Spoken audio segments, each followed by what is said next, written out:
Folks will always point out reasons on why they're not living their dream, on why they're not manifesting their greatness. They will always be able to point those things out, but none of those things count. The only thing that counts are results, and results don't lie, ladies and gentlemen. They tell it all. Judge a tree by the fruit that it bears. If you don't fail, you're not even trying.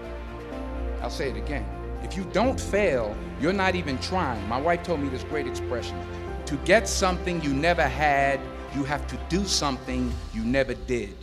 So let us look. I think that all of us are committed, but I think that some of us are producing results in our lives that level of commitment brings that we particularly don't like or find distasteful. I don't think that as a participant in life, you cannot be committed. You're either committed to mediocrity or you're committed to greatness. You're either committed to being productive or you're committed to being non-productive. You're committed to being happy or you're committed to being unhappy.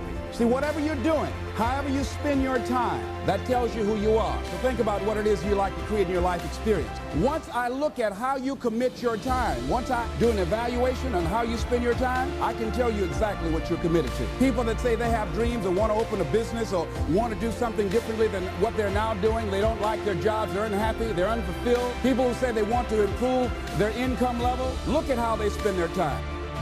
If you don't have what you want in life, just check yourself. Is it written anywhere? Have you wrote it down?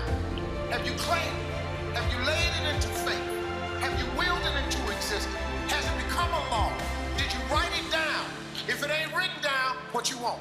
That if you decided that you're going to do this, if it becomes hard, then do it hard. If it's difficult, so what? If it's inconvenient, so what? See, a lot of people made a commitment to come here tonight, but they looked outside and said, it's raining. The temperature dropped. It's cold outside. And they decide to give up on their commitment. And that's how people do about their dreams. They don't honor their commitment to themselves. Let me tell you what happens when you don't keep your commitment. Number one, it begins to deplete your self-esteem and it erodes your self-image. It weakens your faith in yourself. You don't feel good when you don't keep your commitments. The other thing is that you begin to develop weak relationships with people. People begin to realize they can't depend upon you. They can't rely on you because you won't keep your word. Just think, what would your life be like if you decided to keep your commitments? What will all of our lives be like if we decided to keep our commitments? That we decided to do the things that we said that we were going to do. That we wouldn't even speak it unless we were going to do it. If we decided just for a week, just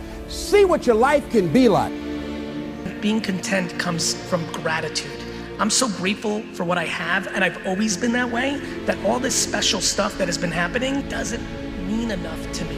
This is not where my self-worth comes in. The Gary Vee crap and the claps and the follower, like, it's incredible, but it's not what I aspire. It's not how I see my value.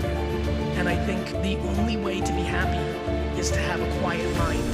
And I think a quiet mind comes from a balance of very deep humility and true perspective of understanding that you don't mean shit in the scheme of things, but you aspire in your behavior to mean something. And that's where I started learning that life is one big psychological warfare that you play on yourself. You play on yourself, man. The most important conversation I ever had is with myself. And the shit I was telling myself was so fucked up, it was so wrong, it was so misguided. And other people start to write that dialogue for you also. And it starts to be what you say to yourself every single day. And I started creating a whole nother warfare, a whole nother battle started becoming. I was like, oh, hang on a second, guys. You have these tools. You have these tools. Your life was basically the perfect grounds for training for where you need to go in your life. All the beatings, all the bullying, all the, you going through learning disabilities, all the struggles. It was the absolute perfect training ground for you to go to where you need to go. And that's how I started looking at my life versus woe is me, poopy pants, kick a rock down the street mentality.